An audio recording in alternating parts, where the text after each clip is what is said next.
문화 강국으로서 어떤 K컬처 거기 중심에 이제 한국 영화 있다고 이제 자부하고 있고요.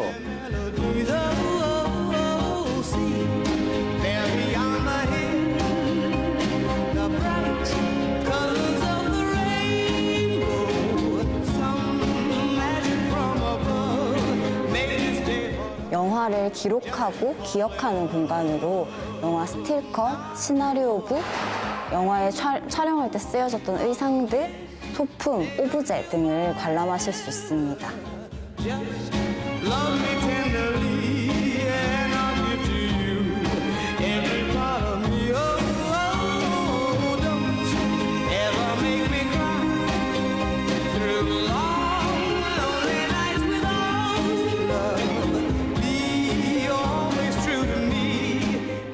아무래도 이제 영화를 준비하는 예비 영화인들이 뭐 주택 문제라든지 여러 가지 그런 부분에서 어려움을 많이 겪고 있거든요. 그래서 기숙사하고 식사를 제공을 하고요. 자기 영화를 준비하는 기간 동안 다른 걱정은 좀 없게 할 수 있는 그런 서포팅하는 그런 시스템입니다.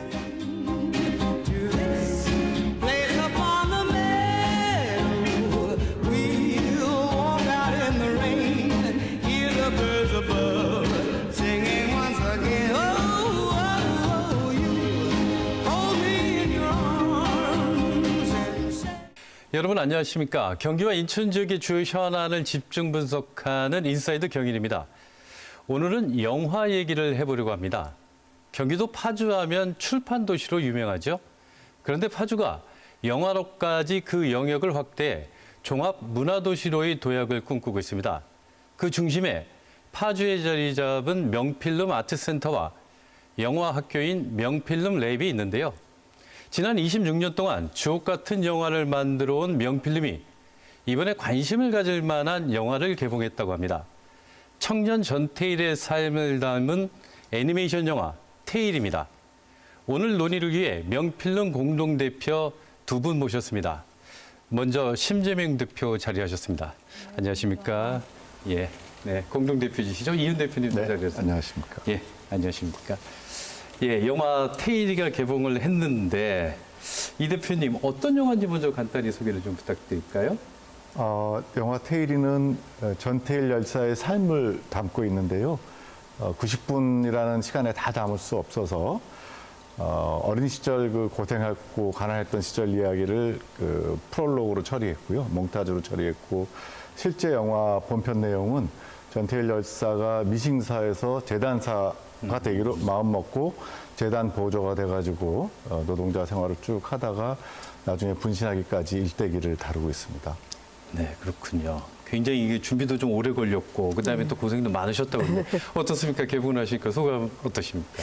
네, 저희가 2011년에 그 애니메이션 마당을 낳은 암탉을 만든 직후부터 그렇죠. 굉장히 그게 히트를 이 많이 영화를 쳤었죠. 기획했고 두 번째 애니메이션으로 만들겠다고 결심하고 10년이 흘렀어요. 그래서 정말 그 어떤 실사 영화보다도 제작 기간이 길어서 이렇게 완성해서 관객과 만난다라는 것이 특히나 감개무량하고 또 여러 가지 생각이 들게 합니다. 네, 그렇군요. 저희 같은 세대야 뭐 전태일 열사님께서 다 아는데 젊은 세대들은 잘 모를 수 있어요. 어떤 분인지 간단히 소개를 좀 부탁드릴까요? 가난한 집안에 그 부모님이 아버지가 미싱을 했고요. 본인도 고생하다가 16살부터 청계천에서 봉제 노동자로 삶을 살고요. 그래서 미싱사를 거쳐서 재단사가 됐으나 개인의 영달보다는 그 열악한 환경의 노동자, 동료 노동자들이 고생하는 걸 보고 근로 환경을 개선하려고 노력했던 우리 현대사에서 최초의 인물이라고 볼 수 있습니다. 그 당시에만 해도 우리가 잘 사는 것이 사회적인 목표였기 때문에 노동자들의 인권이나 열악한 환경, 막 14시간, 16시간씩 일을 해도 그것을 개선하려는 노력이 당시에는 전혀 없었습니다. 그거를 최초에 자기 몸을 불사르면서 폭로했기 때문에, 사회에 고발했기 때문에 그 이후로 한국 사회가 한쪽으로는 산업화 이면에 민주주의 그리고 인권에 대한 관심이 시작됐다고 볼 수 있죠. 그러니까 전태일 열사가 분신한 게 1970년이죠? 70년 11월 13일. 그러니까 이제 한 51년 정도가 지났는데 영화 제목이 테일이에요. 네. 우리는 열사 느낌 예. 굉장히 좀 무겁고 이런데 테일이 그러면 굉장히 좀 약간 좀 친근하고 가볍고 실제로도 굉장히 마음씨 착한 오빠? 네. 뭐 이런 느낌이 있었다고요? 예, 그 원작 중에 하나가 된 최우철 만화가의 테일이를 보고 또 이걸 애니메이션으로 만들겠다는 생각을 했었는데요.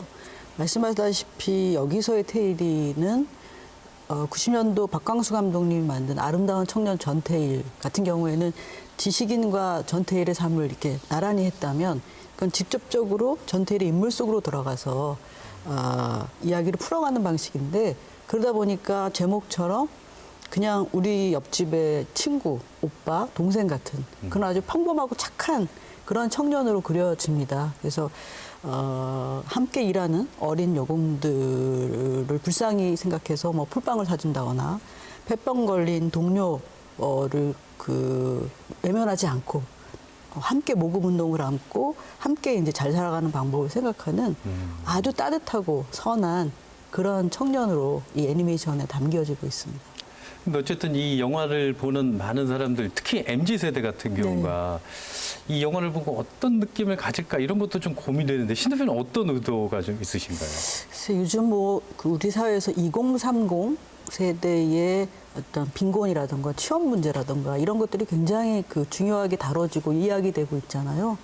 그리고 청년 세대들이 서로 이렇게 반목하고 경쟁하고 또 세대 간 갈등도 되게 심화된 그런 시기라고 생각이 드는데 이 영화를 통해서 보면 뭐랄까 어떤 공존, 공생, 그러니까 나만 성공하고 나만 잘 사는 것이 아니라 궁극적으로는 함께 잘 사는 세상을 꿈꾸는 것이 사실은 내가 잘 사는 것이고 바람직한 세상이라는 거를 이 영화는 굉장히 좀 진솔하고 이렇게 성실하게 보여주는 것 같거든요. 그래서 어떻게 보면 저런 청년이 과연 현실적이야? 있을 수 있어? 이렇게 볼 수 있지만 그것이 거꾸로 지금을 사는 우리들에게 특히나 그 청년 세대들에게 우리가 어떻게 살아야 되는 것이 바람직한 삶인지를 한번 이렇게 경각심을 주게 하는 그것을 무겁고 그리고 딱딱하게 얘기하는 것이 아니라 어떻게 진실되게 다가가는 그런 점이 이제 이 영화의 특징이라고 생각하고 다시 한번 또 이 영화를 통해서 청년 세대들 저 역시도 많이 생각을 하게 됐습니다.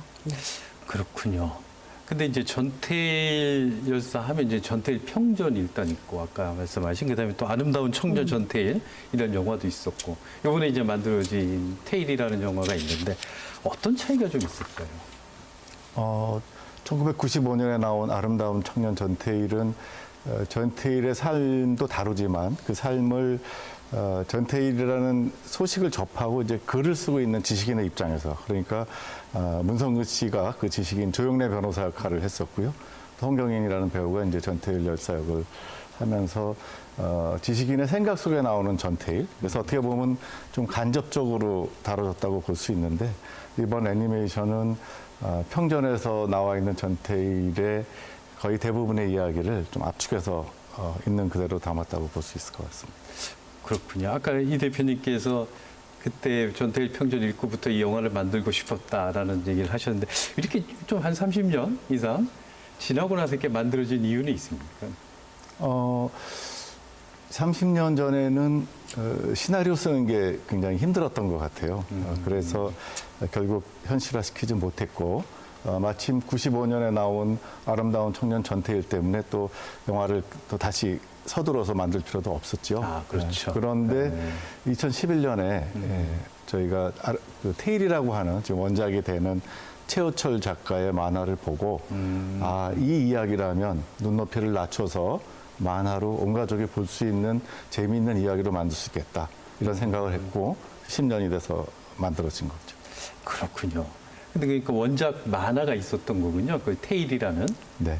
최우철 작가 역시 저희 또래인데 이제 그 전태일 열사 평전을 읽고 내가 언젠가 만화를 그려야지 하고 그 꿈을 이룬 거였죠. 그래서 저도 이제 똑같이 자극을 받고 또 만화가 너무 아름다워요. 재미있고. 어쨌든 그 만화를 원작이어서 그런 것만은 아니겠지만 이번에 좀 애니메이션으로 만들어졌어요. 그 마당을 나온 암탉이었죠. 시명 네. 필름에서 만든. 어쨌든 다시 이렇게 애니메이션을 선택한 이유는 어떤 겁니까? 예, 그 만화가 굉장히 용기를 또 제작에 용기를 줬고요. 그다음에 저희가 처음으로 만든 그 마당을 한 암탉이 이제 크게 성공하면서 계속 애니메이션 작업을 해야겠다는 생각을 했습니다. 그래서 테일이 같은 경우에 1960년대 후반, 70년대를 재현하려면 실사 영화로 만든다면 굉장히 많은 제작비가 들어가고 제작에 어려움이 있을 것 같아서 그렇다면 좀 더 그 쉬운 방법으로 상대적으로 쉬운 방법으로 애니메이션이라는 매체를 통해서 보편적으로 쉽게 정서적으로 많은 관객들한테 다가가는 것이 이 이야기를 애니메이션을 만드는 데 좋겠다는 생각을 해서 그래서 애니메이션을 만들게 됐습니다. 네.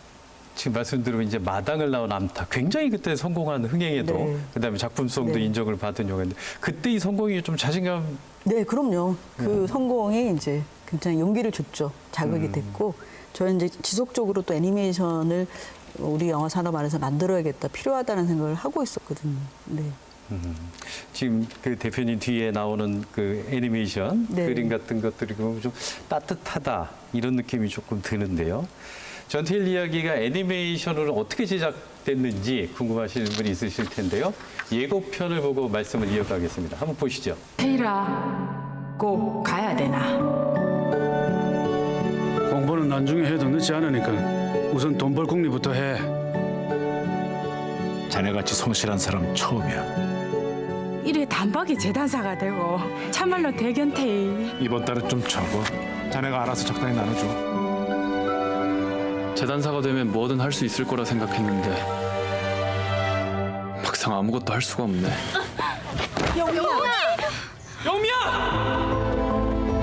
그런 식이면 평화시장 사람 수만 명이 다 폐병정이 됐게. 재단사가 할 책임을 다 해야 재단사인 거야. 시다들 풀빵이나 사주고 청소 도와주는 게 아니라. 저는 어떻게든 공장을 바꾸고 싶어요. 편하고 즐겁게 일할 수 있는 곳으로요. 우리 같은 사람들이 뭘 어떡해. 법이 있어도 안 되는 판국에 법이요? 아버지, 무슨 법이요? 세상에 그런 법이 있단 말씀이세요?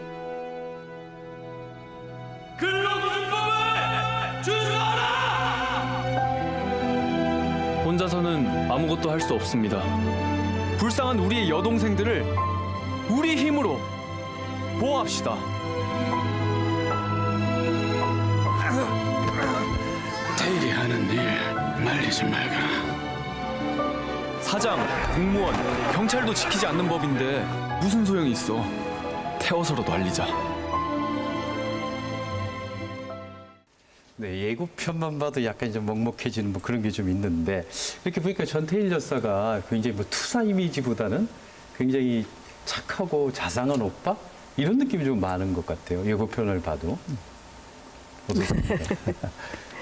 실제 전태일이 좀 굉장히 장난기도 많고 굉장히 친절한 젊은이였던 걸로 알고 있습니다. 저희가 만화를 그릴 때는 처음에는 그 최우철 화가가 그린 굉장히 전태일을 닮은 청년 캐릭터로 고민도 하다가 또 굉장히 멋진 청년 주인공 전태일로도 고민하다가 결과적으로는 이제 장동윤 배우가 목소리로 출연하기로 하면서 장동윤 배우를 꽤 닮은 그리고 또 테일이 실제 얼굴하고도 좀 닮은 그런 캐릭터가 나온 것 같습니다. 아, 그것까지 고민. 그 목소리 배역까지 고민을 해서. 그래도 우리 감독이 고민하면서 먼저 녹음을 하고 이제 그림을 그리니까요. 그림이 그 초반에 이렇게 바뀐 거로 알고 있습니다. 그렇게 따지면 정말 그 많은 등장인물들이 나오지 않습니까? 뭐 같이 일했던 여성 근로자도 있고, 그 다음에 이들 캐릭터를 이렇게 다 하나씩 살려서 그리는 게 쉽지는 않은 작업인 것 같네요, 애니메이션이. 네, 그러니까 실사 영화로 치면 뭐 배우 캐스팅 과정이라고 할 수 있을 것 같아요. 근데 평전, 뭐 만화, 그 다음에 전태일이 직접 쓴 수기, 일기 속의 내용들을 다 이렇게 충실하게 시나리오화하는 작업을 했는데 어려웠던 것은 그 이야기를 이제 만들어낼 인물들을 창조하는 거였어요. 그러니까 실제 이제 뭐 이소선 여사, 그러니까 전태일의 엄마, 아버지, 또 형제 자매뿐만 아니라 공장에서 함께 일하는 인물들을 이제 각각 캐릭터화해서 그 캐릭터를 그리고 또 그 캐릭터의 성격을 부여하고 대사를 부여하는 이런 작업들이 이제 애니메이션에서는 그렇게 글로 하는 작업보다 훨씬 이제 어렵게 되는 것이고, 그리고 이제 그러다 보니까 그 테일이라 불리는 전태일 청년 말고도 그 주변을 둘러싼 많은 이제 인물들이 등장하는 것이죠. 네. 그렇군요. 제가 이제 예고편을 보면서 이게 인물들의 동작이 애니메이션인데 되게 자연스럽다. 네. 이런 느낌이 좀 있었어요. 그래가지고 제가 꼭 이렇게 들어가서 이렇게 보니까 실제로 배우들이 연기를 하고 이걸 가지고 토대로 해서 애니메이션을 좀 그렸다. 이렇게 설명이 돼 있더라고요. 이거 어떻게 한 겁니까? 네, 맞습니다. 저희가 마당을 낳은 암탉 같은 경우는 이제 실제 유사한 동물들을 관찰해 가면서 움직임을 연출했었는데요. 이번에 테일 애니메이션은 사람들이 움직이는 것 같은 자연스러움을 느껴야 되기 때문에 근데 한국 애니메이션이 그런 경험이 많지가 않아서 저희가 실제 배우들을 캐스팅해서 영화의 대부분 장면을 직접 연기하고 또 카메라 값도 관념적으로 하지 않고 실제 우리가 보통 영화에서 볼 때 그 배우들 찍은 듯한 느낌을 주기 위해서 실제 카메라 감독을 초청해서 감독이 콘티를 짜고 그래서 그것을 나중에 다시 애니메이션으로 바꾸는 감독의 연출적 상상력에 도움을 주기 위한 작업을 했죠. 그러니까 그냥 먼저 그리는 게 아니라 연기를 해서 촬영을 하고 그것을 가지고 카메라 값을 다 줘가지고 그렇죠. 애니메이션을 그렸다. 네. 아, 그러니까 저렇게 100% 그거대로 한 것은 아니지만 감독의 연출에 이제 도움을 주기 위해서 그런 작업을 했습니다. 네, 제작 과정을 보니까 굉장히 다양한 저희가 있는데 목소리 참여도 굉장히 많은 분들이 하셨는데 장동윤 씨죠 지금 네, 전태일의 목소리가 어떻게 캐스팅이 된 겁니까 이게? 그 장동윤 배우가 대학 시절에 편의점 강도 잡은 대학생 청년으로 뉴스에 나왔던 적이 있어요. 녹두전에 나왔던 그 장동윤 배우잖아요. 그래서 그때 굉장히 인상적이었는데 몇 년이 지나서 아주 그 좋은 연기자로 또 이렇게 성장하셨더라고요. 그래서 왠지 그냥 직감적으로 이 테일이하고 딱 맞겠다. 이미지나 연기력이나 외모나. 그래서 제안을 했는데 흔쾌히 허락을 해주셨고 그리고 이제 이소선 여사 같은 경우는 저희랑 I Can Speak를 같이 했던 염혜란 배우 또 극한 직업의 진성규 씨 같은 경우는 워낙 전태일을 자신의 인생에서 가장 중요한 인물이라고 항상 얘기하셨었어요. 그래서 이제 그분이 캐스팅 제안을 했더니 본인이 테일이 아닌가요? 이랬는데 그거는 약간 뭐 그랬고 일단 아버지 역할을 또 흔쾌히 수락해 주셨고 권혜호 씨나 박철민 씨나 또 이렇게 이런 영화의 메시지나 주제에 동의해 주신 분들이 흔쾌히 참여해 주셔서 아주 맞춤하면서도 연기파 배우들이 목소리 연기를 제대로 해 주셔서 영화의 완성도에 커다란 그 기여를 해 주셨습니다. 심 대표님이 예전에 그 마당을 낳은 암탉이는 이제 애니메이션 절대 안 한다. 너무 힘들다. 뭐 이런 얘기를 하셨다고 그러던데. 네. 그렇게 힘듭니까 이게? 예, 굉장히 어렵죠. 아까 뭐 아시는 분들은 아시겠지만 1년에 이제 만들어지는 그 실사 장편 영화들이 수백 편이 넘는데 애니메이션, 극장용 애니메이션은 굉장히 소수입니다. 그러니까 인프라도 약하고 우리나라에서 만든 장편 애니메이션을 보는 관객도 적고 그러다 보니까 이제 계속 악화가 쌓이는 것이죠. 그래서 그리고 이제 투자받기도 굉장히 어려워서 저희 마당을 낳은 암탉 때도 힘들었지만 10년이 흐른 지금도 이 영화에 그 영화 전문 투자사나 대기업 투자를 받지 못했어요. 공기관의 지원을 받고 또 시민 노동조합 단체들이 이렇게 십시일반 도와주셔서 여기까지 완성할 수 있었거든요. 그래서 저는 우리 세계영화 산업 안에서 지금 K 콘텐츠라고 워낙 한국 영상 콘텐츠들이 주목받고 있는데 유독 이 애니메이션 쪽은 뭐 중국이나 미국이나 일본에 비해서 굉장히 저희가 열악한 그런 지점에 있다고 생각하는데 더 글로벌하게 바라본다면 앞으로 한국 영화 산업의 경쟁력을 생각한다면 극장용 장편 애니메이션이 더 많이 나와야 되고 또 성공 사례를 낳아야 된다고 생각을 합니다. 그러면서 테일의 결과가 저도 굉장히 궁금한데 더 많은 그 애니메이션 영화를 극장에서 봤으면 하는 개인적으로 그런 바람을 또 제작자로서 가지고 있습니다. 예. 제작비 얘기가 나와서 제가 궁금한 건데 이게 사실 뭐 애니메이션 영화는 배우 캐스팅 비용도 안 들고 물론 이제 오디오 그 더빙은 들지만 그다음에 현장 로케도 없고 제작비가 많이 안 들 그 실사 영화에 비해서 안 들 수도 있겠다라는 생각이 얼핏 드는데. 뭐 그 헐리우드 애니메이션 같은 경우는 애니메이션의 제작 규모가 실사 영화 아주 빅버젯에 그 준하는 그런 제작비를 쏟아붓고요. 뭐 디즈니 영화나 그런 식으로. 근데 저 영화는 지금 한 31억 5천만 원 들었는데 31억이요? 예, 그 제작비가 지금 뭐 실사 영화의 전반적인 평균 제작비보다는 많지는 않지만 그렇다고 그것을 뭐 저예산 영화라고도 볼 수 없거든요. 그렇죠. 그리고 아까 그렇게 훌륭한 배우분들이 출연해 주셨지만 사실 출연료를 많이 못 드려서 정말 적게 드렸고 오히려 이 영화를 오랫동안 그 제작 참여하는 그 긴 시간 동안 참여하는 인력들의 인건비 이런 것들이 꽤 많이 이제 자리를 차지하고 있죠. 그렇군요. 이게 후원을 좀 많이 받았다고요. 이 단체나 이런 쪽. 네, 아까 이제 이은 대표님 말씀하신 후원 뭐 제작위원으로 참여하고 후원하고 제작위원. 뭐 그런 식으로 예, 네. 이런 분들이 뭐 엔딩 크레딧에 다 올라갑니까? 그렇죠. 보통 엔드 크레딧이 한 2, 3분 만에 끝나는데 그렇죠. 저희는 한 2, 3분 만에 끝난 다음에 한 5분에서 6분 정도 후원자들이 이름이 올라가는데요. 5분이요? 5분, 6분 정도 되는 것 같습니다. 굉장히 장관이고요. 또 음악이 좋아서 영화의 또 다른 매력, 저희 영화의 또 다른 매력이라고 말씀들 하시더라고요. 2만 명 정도 넘는 네, 그런 2만 명이 넘는 후원 명단이 올라갑니다. 네, 네. 네, 오늘 두 분을 모신 게 이제 영화 테일이 얘기도 있지만 또 하나가 이제 파주 얘기예요. 파주에 보면 이제 명필름 아트센터 또 명필름 랩이 있지 않습니까? 이 대표님 어떻게 이제 파주에 이렇게 자리를 잡게 된 겁니까, 명필름이? 예전에 종로에 있었죠. 네.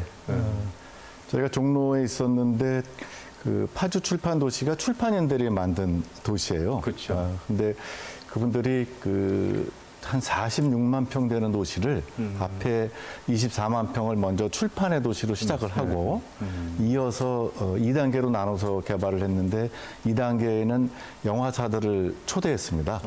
그래서 이제는 책과 영화의 도시를 이제 지향하면서 영화사들이 들어가게 되었는데요. 저희도 이제 제작가협회 회원이다 보니까 협회 회원사들이 이제 파주로 많이 이전 준비를 하게 되면서 2000년대 중반에 시작된 그 조합 사업이 10년 정도 걸쳐서 2015년에 저희가 파주에 들어가게 되었습니다. 그렇죠. 그때 보면 이제 명필름 사옥만 있는 게 아니라 영화관도 있고, 그다음에 그 학교도 있어요. 네. 원래 이렇게 구상을 좀 하셨습니까?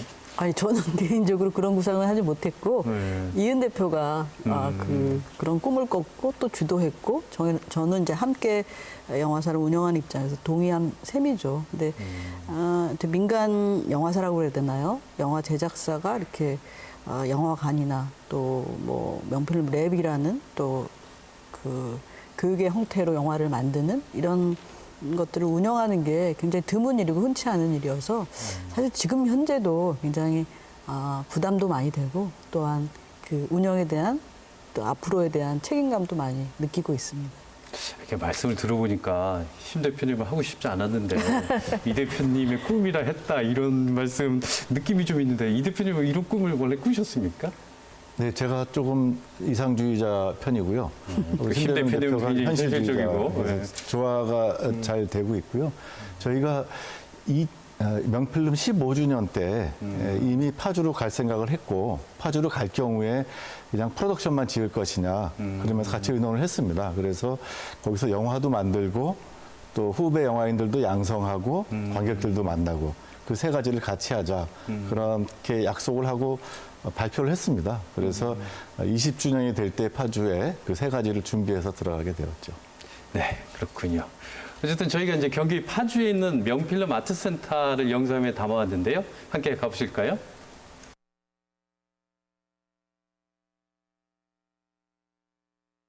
이쪽은 명필름 아트센터 지하 1층에 위치한 영화관이고요. 저 영화관은 명필름 작품뿐만이 아니고 일반 개봉작들을 상영하고 있습니다. 4K 초고화질 영사 시스템을 갖추고 있고 사운드 중에서 최상급인 돌비 애트모스 사운드 시스템을 가지고 있어서 돌비 애트모스 영화도 틀고 저희는 또 일반 극장에서 쉽게 틀지 않는 예술 영화들을 위주로 상영을 하고 있습니다. 네, 일반 관객들이 와서 보실 수 있고요. 특히 파주나 고양 시민들께서는 지역 할인을 받으신 금액으로 이용하실 수 있습니다.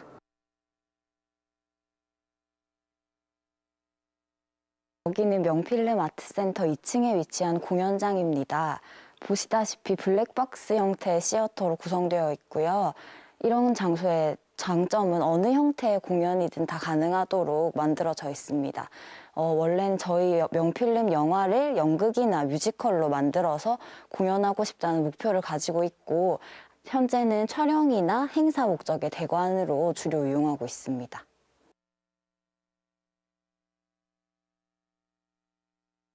네, 여기는 아트센터 3층입니다. 여기 명필름 컬렉션이라는 이름으로 전시가 진행되고 있고요. 영화를 기록하고 기억하는 공간으로 영화 스틸컷, 시나리오북, 영화에 촬영할 때 쓰여졌던 의상들, 소품, 오브제 등을 관람하실 수 있습니다. 가장 많이들 찾으시는 오브제 같은 경우는 저쪽에 전시되어 있는 건축학개론에 나왔던 전람회 CD라거나 접속에 나왔던 LP라거나 이런 게 사람들이 좋아하시는 것들이고요. 저쪽에 보시면 영화 속에서 영화 촬영할 때 직접 입었던 의상들이 있습니다. 납득이 의상이라거나 아니면 건축학개론의 수지 배우가 입었던 의상들을 좋아하십니다. 여기서 모든 영화들의 처음부터 끝까지의 시나리오집을 다 보실 수 있고, 여기서 앉아서 편안하게 관람하실 수 있도록 따로 재본된 시나리오북들도 몇 개 준비되어 있습니다. 여기는 명필름 아트센터 4층입니다.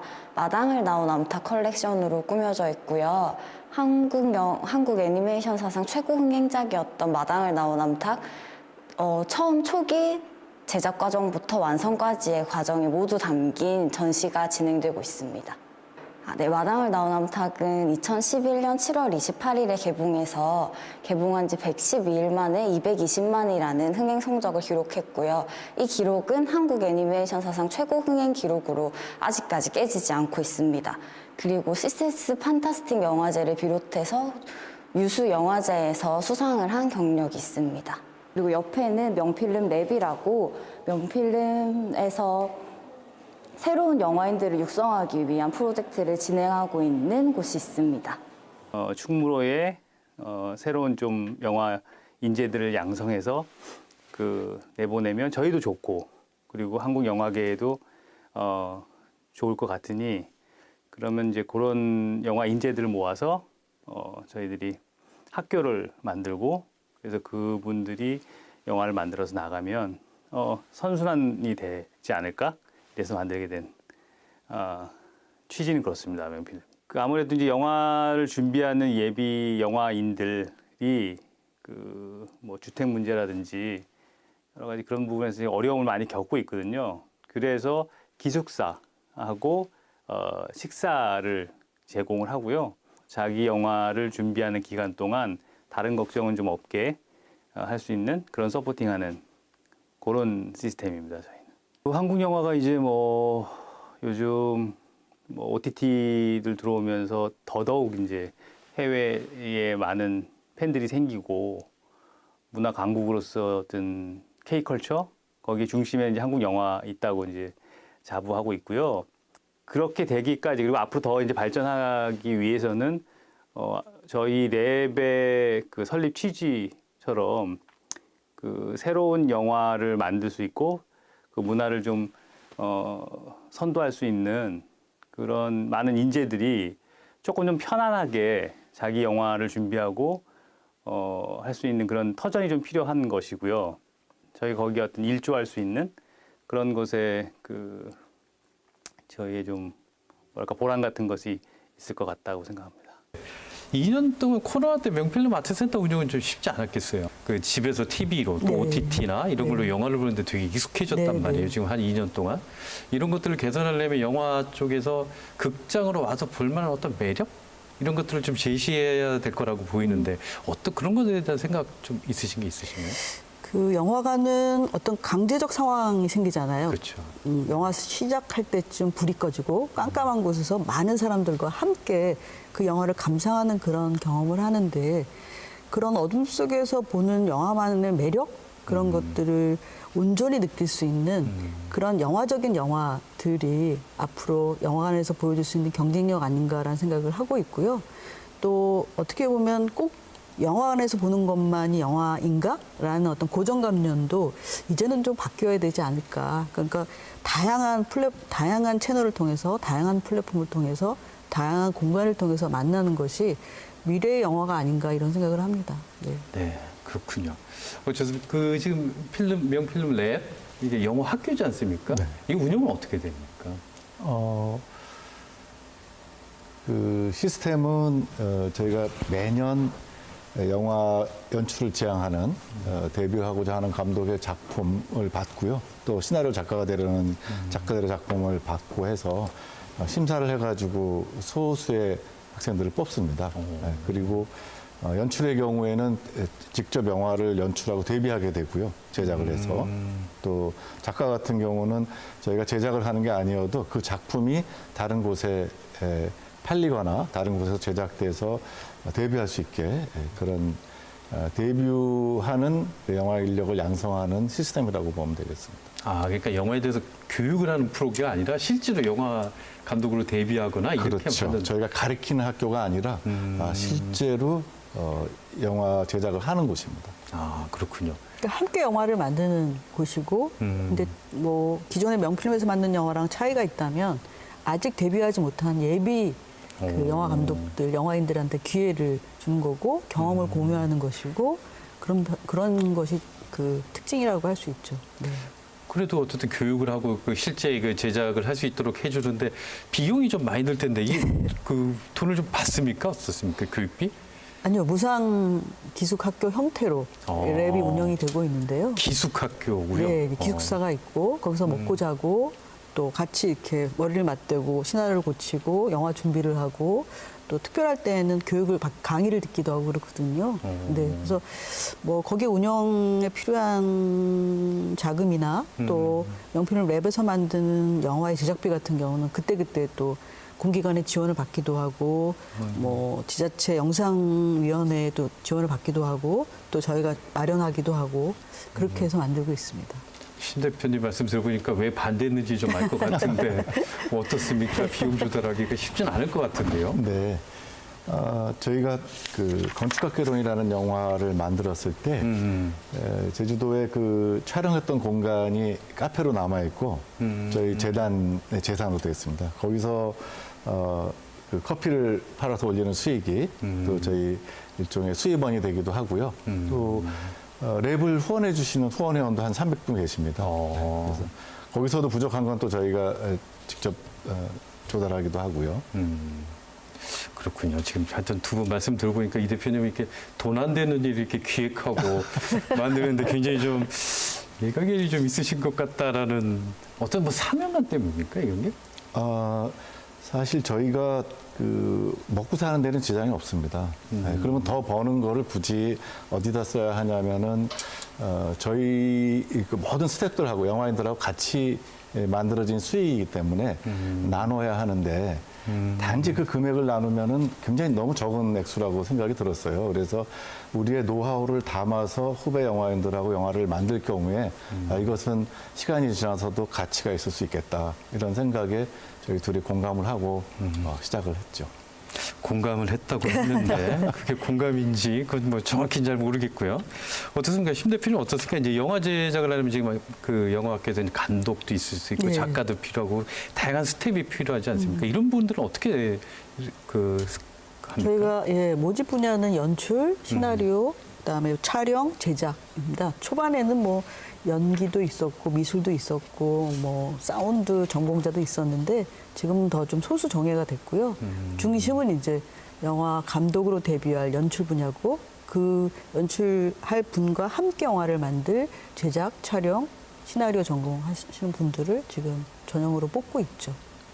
이 대표님 이제 이게 시작을 한 지 영화 명필름 랩이 학교 시작한 지 한 얼마나 된 거죠 지금 이제? 올해 8기를 지금 뽑고 있으니까요. 매년 뽑거든요. 2년에 걸쳐서 함께 작업을 하지만 그러니까 이제 내년이면 8년이 되는 거가 되겠네요. 8기를 뽑고 있으니까. 어떻습니까? 8년 동안 해보시니까 이게 후배들 새로 이제 영화를 해보겠다라고 들어오시는 분들 보니까 어떻게 한국 영화를 좀 맡길 수 있겠다? 미래가 밝다 이런 느낌이 좀 드십니까? 어떻습니까? 예상했던 거하고는 많이 세대 차이도 느끼고 또 어떨 때는 실망도 하고 또 어떨 때는 어려움도 있지만 배우는 것도 또 많은 것 같고요. 네, 그래서 보람을 느끼고 있습니다. 그렇군요. 심 대표님 이제 파주에 이제 둥지를 뜨신 이제 한 7년, 8년 이 정도 되는데 어떠십니까? 파주에서 그 사업을 지금, 하시고 이런 활동을 하시는 게. 네, 6년 정도 됐고요. 6년 정도가 예. 됐나요? 그리고 이제 그 저희 파주 출판도시 2단지인데 바로 앞에 뭐 그 사운드 회사가 있고 또 뭐 그 특수효과 회사가 있고 특수문장 회사가 있고 조명 회사가 있어요. 그러니까 일종의 영화를 제작하는데 원스톱으로 사실 할 수 있거든요. 그러니까 오늘 아침에도 모 영화 제작하는데 믹싱하는 회사를 그냥 이렇게 걸어서 1분도 안 걸리는 데서 작업하고 왔어요. 그러니까 이게 클러스터가 한 곳에 모여서 영화를 만들 수 있다라는 것에 대해서는 굉장한 그 장점이고 또 경쟁력이라는 생각이 들고요. 또 뭐 파주 같은 경우는 어떤 습지의 공간으로서 특별한 생태계를 보여주는 그러니까 또 다른 어떤 자연의 모습을 느낄 수 있는 그러니까 서울이라는 곳하고 좀 떨어져 있는 이 곳에서 굉장히 저 스스로 오랜만에 자연에 가까워진 삶 이런 것도 느끼고 있고요. 또 영화 제작을 하는 데 있어서는 아까 좀 전에 말씀드린 것처럼 원스톱으로 편하게 또 영화 제작을 할 수 있는 점 이런 것이 장점이라고 생각하죠. 근데 뭐 서울에서의 편의성이나 교통이나 이런 것들은 저 역시도 불편하지만 예, 뭐 그런 장단점이 있는 것 같습니다. 네. 종로에 있을 때보다 가장 불편한 점은 어떤 거예요? 종로에서는 이제 대중교통을 이용해서 뭐 강남 강북 가리지 않고 다닐 수 있었는데 파주는 이제 꽤 떨어져 있잖아요. 그러다 보니까 이제 저는 대중교통을 애용을 하는데 그러면서는 불편하죠. 네. 아, 이것도 명필름에서 네. 만들어서 이 영화 좋았는데 이런 느낌들이 드는 영화가 꽤 많았어요. 네. 이런 영화를 선정하는 기준 같은 것들이 있습니까? 글쎄요, 꼭 딱히 이렇게 기준은 없고요. 저희도 이제 영화 한 편을 제작하면 굉장히 많은 사람들이 몇 년에 걸쳐서 영화를 만드니까 굳이 많은 사람과 몇 년 동안 걸쳐서 만드는 이것을 꼭 우리가 하고 싶지 않은 이야기를 가지고 할 필요는 없겠다는 생각이 들었거든요. 그래서 세상에 내놓고 싶은 이야기, 하고 싶은 이야기인가에 대한 그 자문의 결과 해야겠다고 결심하면 그럼 또 책임지고 제작자로서는 이제 제대로 만들어야 되겠죠. 그래서 그 특별한 어떤 선정 기준이나 이런 건 없고 과연 우리가 이렇게 마음을 다해서 정성을 다해서 만들 필요가 있는 이야기인지 또 스스로 하고 싶은 이야기인지 세상에 내놓고 싶은 이야기인지 그것이 가장 중요한 판단의 기준이 됩니다. 예. 저 와이키키 브라더스 같은 경우도 저 개인은 굉장히 좋아했던 영화고 사실 몇 번을 영화관 가서 봤던 영화인데 네네. 근데 흥행에 실패한 영화는 있지만 이게 섬이라는 영화도 그렇고 이게 많은 영화들이 보면서 나름 괜찮았던 영화들의 어떤 기억이 납니다. 어떻습니까? 이게 보시면서 예전에는 이제 현장에 안 가면 얼마나 많은지 이렇게 집계도 제대로 좀 안 되고 그렇지 않습니까? 이런 걸 보시면서 관객이 많이 들어서 예상보다 많이 들어서 굉장히 기분이 좋았거나 뭐 가슴 벅찼거나 뭐 그런 경험들이 좀 있으십니까? 최근에는 저희가 그렇게 흥행을 크게 해본 경험이 별로 없어서 그런가요? 그 가장 맛을, 최근에 흥행의 맛을 저희가 보고 싶은데요. 예를 들면 뭐 마당을 나온 암탉 같은 경우 개봉 첫날 그 영화가 여름방학의 가족 영화인데 그날 그 우면산이 무너지고 강남역에 물난리가 났었어요. 그래서 굉장히 이제 마음을 졸였는데 첫날 스코어를 저도 지금도 기억을 하는데 3만 명 정도 들었거든요. 그러니까 굉장히 불안한 그런 성적이었는데 뭐 흥행을 굉장히 장기 롱런하면서 그때 반드시 흥행될 거라고 한 그 헐리우드산 애니메이션을 넘어섰거든요. 그런 면에서 또 굉장히 짜릿하기도 한다거나 아니면 뭐 건축가 결혼처럼 멜로드라마가 요즘에 흥행이 될까? 반신반의했을 때 크게 이렇게 막 그 터져주고 화제가 됐을 때 이럴 때는 굉장한 이제 어떤 제작자지만 어떻게 보면 또 흥행사로서 그 보람을 느끼는 순간이 있죠. 근데 앞으로 좀 더 그런 경험을 하고 싶은데 모르겠습니다. 그러니까요. 네. 26년 동안 이런 경험을 하시면서 제작을 한다는 게 쉬운 일은 아닌데 이 대표님 어떻습니까? 이제 뭐 서울국장도 문 닫았고 제작한 게 급변하지 않습니까? 그러니까 그런데 이렇게 버틸 수 있는 이유가 어떤 걸로 보세요? 뭐 굉장히 힘들게 치열하게 다행히 저희들은 저희가 영화 만들 때 저작권을 다 가지고 있을 수가 있었어요. 네, 그래서 시간이 지나도 계속 그 저작권 수입도 있고 그리고 늘 좀 치열하게 노력을 해서 회사를 유지하고 있습니다. 그런데 영화 산업이 워낙 시장 중심으로 돌아가다 보니까 고전적인 영화만 만들어서 회사를 유지하기는 쉽지 않아요. 그러니까 저희도 시리즈도 이제 준비하고 있고 다각도로 여러 가지 사업을 전개하고 있습니다. 그렇군요. 그동안 26년 있으시면서 이제 위기도 여러 번 있었을 것 같은데 이 대표님이 생각하시기에 이때가 제일 위기였다. 굉장히 안 될 때, 뭐 이럴 때 기억이 좀 있으십니까? 글쎄요, 제가 뭐 다른 인터뷰에서도 얘기한 적이 있는데 이제 한 10여 년도 전에 그 흥행이 한 2번인가 연속해서 안 될 때, 그때 우리 심재명 대표가 한 여름에 했던 영화가 안 되니까 걱정하지 마, 추석 때는 이 영화는 될 거야 했는데 그 영화가 더 안 된 적이 있었어요. 그래서 그때 자신감을 좀 잃는 거를 보고 위기를 좀 느꼈었죠. 왜냐하면 심재명 대표의 크리에이티브에 의존하는 게 굉장히 크거든요. 서로 장단점이 있지만 그래서 그러면 안 되겠다 싶어서 뭐 그때 담배도 끊고 심기일전해 갖고 노력했던 기억이 납니다. 아, 그렇군요. 지금 말씀하신 게 구미호인가 뭐 그거 영화였죠? 아, 예. 아, 구미호가죠? 네. 어땠습니까? 그때 어떤 각오로 그런 위기들을 이렇게 벗어날 수 있었다고 보십니까? 저희도 힘들었지만 사실 그 제작자로서는 그렇게 이제 크게 흥행에 실패하는 영화를 만들었을 때는 같이 한 배우나 스텝, 특히나 감독한테 굉장히 미안합니다. 그리고 마음의 빚이 크고요. 그러니까 이게 혼자 뭐 이렇게 어떤 괴로운 게 아니라 거기에 참여한 수많은 사람들에 대한 면목 없음, 미안함, 책임감 그런 게 더 마음을 무겁게 하죠. 근데 뭐 그런 일은 워낙 그 영화를 만드는 제작자로서는 계속 겪는 일이니까요. 스트레스를 굉장히 많이 받고 또 위기의 순간도 사실 이은 대표가 말한 것보다는 저는 더 개인적으로 많았고 하지만 이제 그럼에도 불구하고 저희는 이제 다행히 운 좋은 세대라고 생각이 드는데 영화를 시작했던 때도 그렇고 영화를 만드는 과정에 있어서도 그래서 그런 것들을 고마워하면서 힘들 때는 또 그것을 돌파할 방법이 무엇인지 고민하고 또 잘 될 때는 일이 일비하지 않고 평상심을 유지하고 평정심을 유지하려고 하면서 여기까지 사실은 버텨온 거죠. 예, 그런 예. 근데 이런 질문들이 이게 어떨지 모르겠지만 최근 들어서 이렇게 명필름 제작한 작품이 이렇게 크게 흥행에 성공한 게 잘 기억이 나지 않는단 말이에요. 그래서 좀 약간 올드해진 거 아니냐. 그러니까 좀 40대, 50대 이 정서에 너무 익숙한 거 아니냐. 젊은 사람들의 이런 것들을 못 따라가는 거 아니냐? 뭐 이런 지적들은 좀 있는데 어떠십니까? 그렇게 볼 수도 있을 것 같아요. 실제로 제가 예를 들면 뭐 접속이라는 영화를 만들었을 때는 메인 타겟이라고 할 수 있는 젊은 관객하고 뭐 5-6살 차이뿐이 안 났거든요. 근데 지금은 뭐 20대 관객들하고는 거의 30살 이상 차이가 나니까 당연히 그 세대를 관찰하고 살펴볼 수는 있지만 정말 그 마음을 이해하거나 그 마음이 될 수는 없다는 생각하거든요.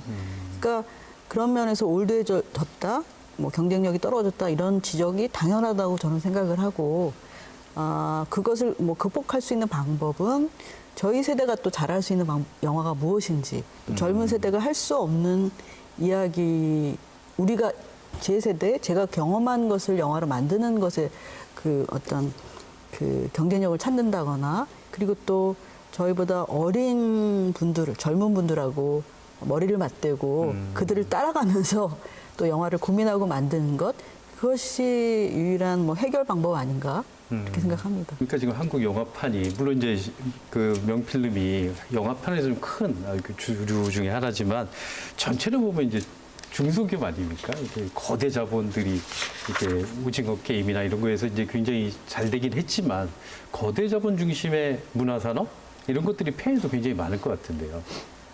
네. 그 이제 시장이 이렇게 바뀌고 그 소위 이제 독점되거나 독과점화된 기업들이 살아남는 게 자본주의 시장 구조잖아요. 그렇죠. 또 영화 산업도 그거로부터 자유롭지 못하고 그래서 만약에 저희가 거기에 생존해서 살아남으려면 그런 영화를 만들면 되겠고 또 혹자에게는 세계적으로 뻗어나갈 수 있는 기회가 될 수도 있을 것 같아요. 하지만 영화를 다양성이라는 측면에서 또 예술로 바라본다 그러면 오히려 정책적인 고민을 좀 해서 일정한 제작자들이 영화를 만들 수 있고 또 크고 작은 배급사들이 다양하게 배급할 수 있고 또 무엇보다 다양한 영화를 오랫동안 극장에서 볼 수 있는 사회적인 영화 시스템을 만드는 것도 이제는 고민해야 될 때라고 생각을 합니다. 모든 사람이 시장에서 살아남아라. 이거는 어떻게 보면 예술한테는 영화한테 너무 잔인한 걸 수 있죠. 참 한결같다라는 느낌이 좀 드는데 제가 지금 이은 대표님의 답변을 들으면서 2001년에 제가 와이키키 프라더스 취재를 하면서 그때 인터뷰를 했던 것과 거의 똑같아요. 그래요? 문화의 다양성 이런 것들이 굉장히 중요하다. 이런 것들이 확보되는 것이 얼마나 중요한지 이런 얘기를 해주셨는데 그때 2001년하고 지금 2021, 한 20년 정도 지났는데 어떻습니까? 다양성은 더 늘어났다? 그래도 그때보다 낫다라고 보십니까? 아니면 더 안 좋다? 2001년이면 아마 분명히 이제 미국 영화와의 경쟁 때문에 그렇죠. 즉 네. 미국 영화가 시장에서 한국 영화를 다 누를 것이기 때문에 스크린 커터 없이는 견디기 힘들었다 이런 말씀을 드렸을 것 같고요. 한국 영화인들이 그걸 주장했고 정부에서 들어줘서 그때를 견뎠고 르네상스까지 맞이했습니다. 그래서 지금은 이제 글로벌 자본, CJ나 롯데도 이제 글로벌 자본이 됐고 넷플릭스나 디즈니도 글로벌 자본입니다. 그래서 이 글로벌 자본들의 환경 속에서 다양한 영화가 어떻게 견딜 거냐. 이제 좀 시장이 조금 더 산업화된 거죠. 그래서 여기에는 정책적인 고민이 필요하다. 요즘 그런 고민을 하고 있습니다. 그런 정책적인 대목 중에 가장 중요한 게 이제 저작권 문제지 않습니까? 거대 자본이 저작권을 다 갖고 작가나 그 감독은 저작권을 못 갖는 이런 상황에 대해서 그 심 대표님 어떻게 보십니까? 이 부분은? 그게 어떻게 보면